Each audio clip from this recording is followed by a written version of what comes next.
नमो जनभाषायै संस्कृताय मित्राणि। श्री गुरवे नमः। महाकवि शूद्रकुरग्निमित्र की राजधानी विदिशा से मैं तेजेंद्राचार्य आप सभी का पुनः स्वागत करता हूँ।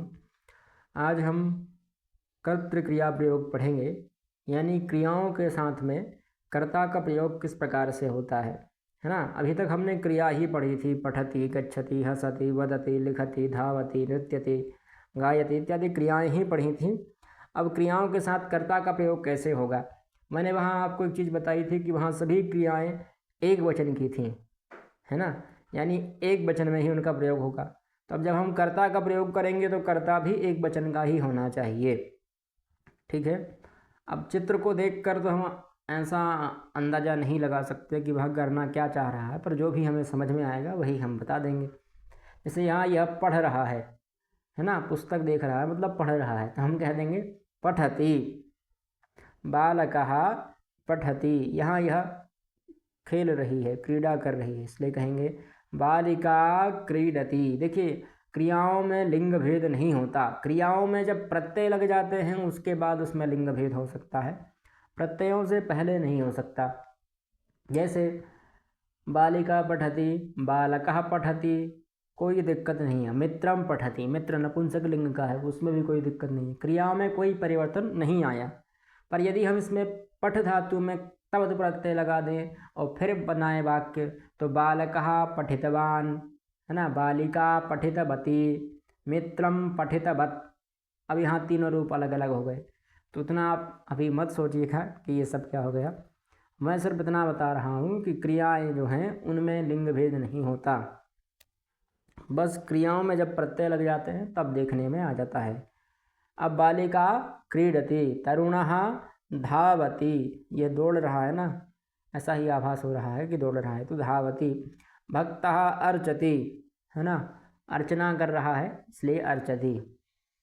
गायकः गायति, सिंपल सी बात है, गायक क्या कर रहा होगा, गा ही रहा होगा। नटः नृत्यति, नट है तो नृत्य ही कर रहा होगा।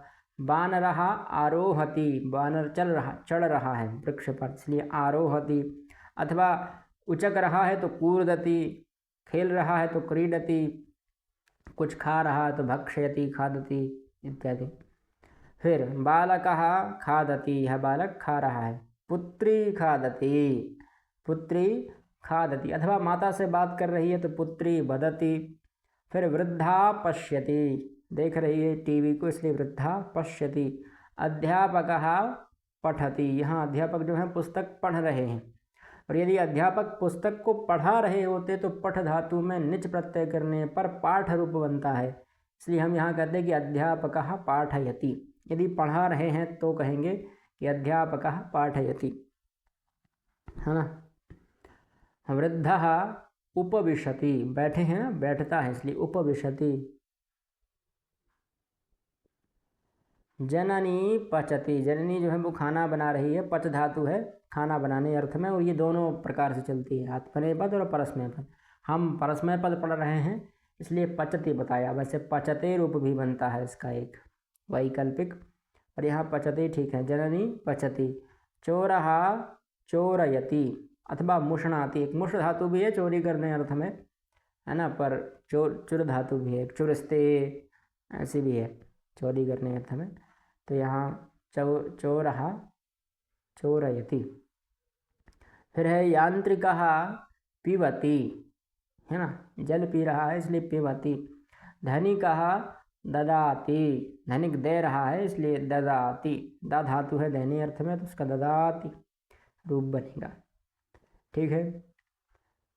अब हम अगले वीडियो में जानेंगे यह बिना क्रियाओं के भी कभी कभी वाक्य बन जाते हैं, वो कैसे बनेंगे वो हम अगली वीडियो में जानेंगे। तब तक के लिए जयतु संस्कृतम जयतु भारतम।